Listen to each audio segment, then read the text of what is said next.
what do you think their reason for if it is a flat Earth model and that's what we're living on? What do they have to gain by hiding that and coming up with this globe idea? Like what would their motivation for that be? Enormous control. Enormous control. First of all, I don't have any problem with the idea that there could be an International Space Station up there, although there's a lot of things questionable about that. But I don't have a problem with the idea that it could be up there, or satellites, because if the flat Earth model is true, then the sun and moon are hanging up there somehow. You know, they're rotating somehow in a gravity-less atmosphere. So, you know, if the sun and moon can hover, rotate, and orbit the way they apparently are in the flat earther model, then I don't have any problem believing that something else could do the same thing. But it would explain why we have no pictures of the Earth. Everything we have is composite images based on stripes of footage taken by satellites. But if we can get the whole world to first of all, in the 1960s, we were supposedly in a space race, right? Well, I did an interview with Doc Marquis last night on my radio show, and we were talking about the Illuminati playing cards and the letter that Albert Pike wrote to, was it Manzini or something like that? Is a letter that was, and Doc confirms that this letter was legit. There are other people that say it's not, it's a fraud or whatever. Whatever the case, this letter, whoever wrote it in the 1800s. And in this letter, it lays out a plan for 3 world wars. And the first 2 happened exactly, and the goals that they wanted to achieve happened exactly according to the script. And if you look at the events of the world stage right now, World War III is lining up exactly according to the script. And all these things are designed to bring about a new world order and the rise of Antichrist. And we know that there's a coming great deception, right? So if we look at this from a Luciferian point of view, I mean, you don't start saying, what does the U.S. government have to gain from this? You say, what does Satan have to gain from this? Right. Okay, that's where it ultimately has to go back to. And we know that the leaders of most of these countries are Luciferians. I mean, they all belong to, you know, Bohemian Grove, Bilderberger, Skull and Bones, Freemasons, you know. They're all into these secret societies. And the secret societies all have a Luciferian agenda. So the motive ultimately has to go back to Lucifer. What is his motive? His motive is always to get us to question God and to question his word.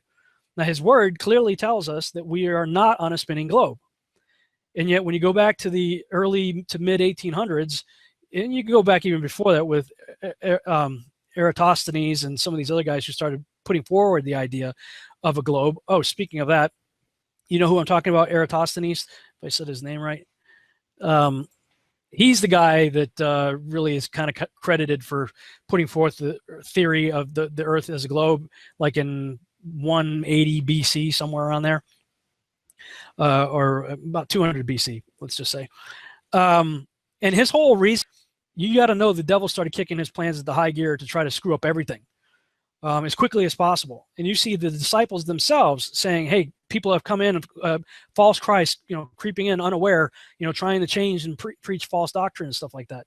And, you know, Marcion, and then later you got Constantine, and things go completely off the rails after that from a religious standpoint. If the devil, if this is true, if we really are on a flat Earth, the flat Earth model, the biblical model, the way it's described, is we are it.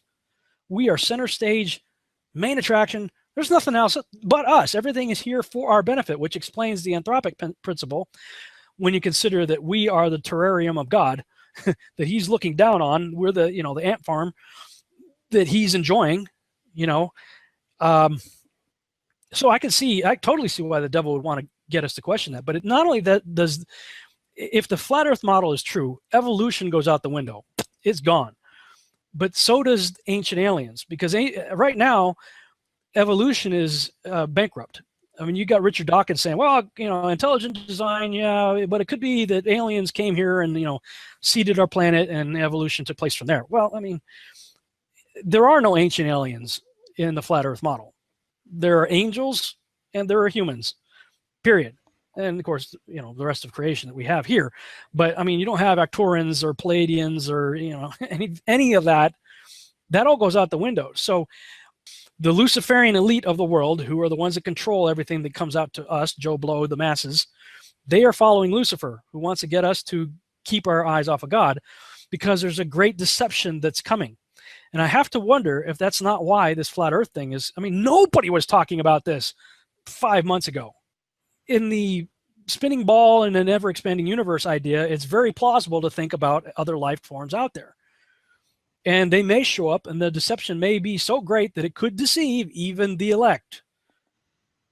Well, but if the elect are believing Scripture and taking Scripture for what I'm, see, here I am preaching myself right now. If we are taking Scripture literal and believing what it says, we're not going to be fooled by the great deception. Now, even when I'm believing in a spinning globe, I'm not buying the alien thing. When they show up, Right. I'm thinking angels anyway. But do you see how the enclosed system obliterates evolution and ancient aliens? I mean, it blows it away. It makes the great deception, if this is indeed part of what the great deception is, null and void. It doesn't work. So for it to work, the devil has to put, his motivation is to put things in place over centuries to get us to be softened up enough to believe it. If you would have tried to pass any of the stuff that we talk about off right now in the first century, they're not going to buy it. Think about this.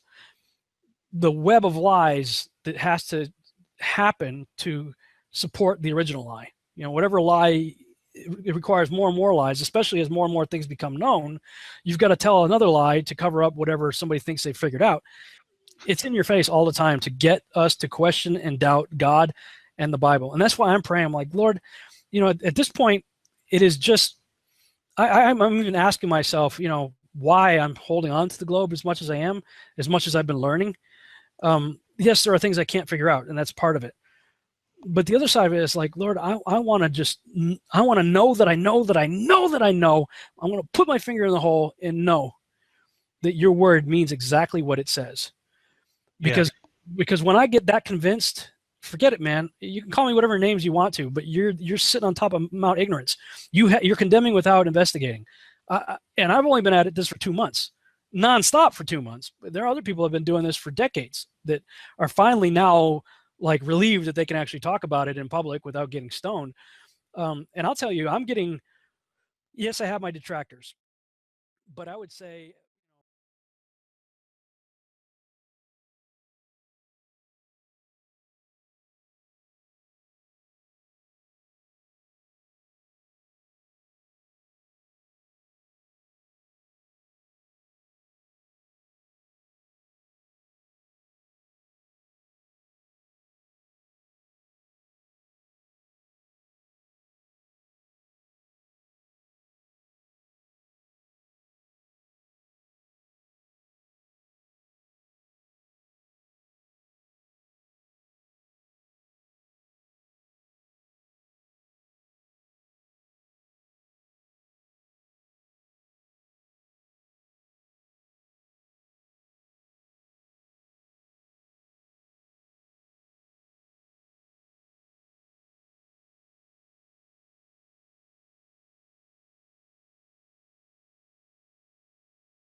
now I'm just going to put forward a crazy idea for you to think about. And that is, if Rob Skiba could figure this out, I'm just going to go out on a limb here. I think it's quite possible that the creator of the cosmos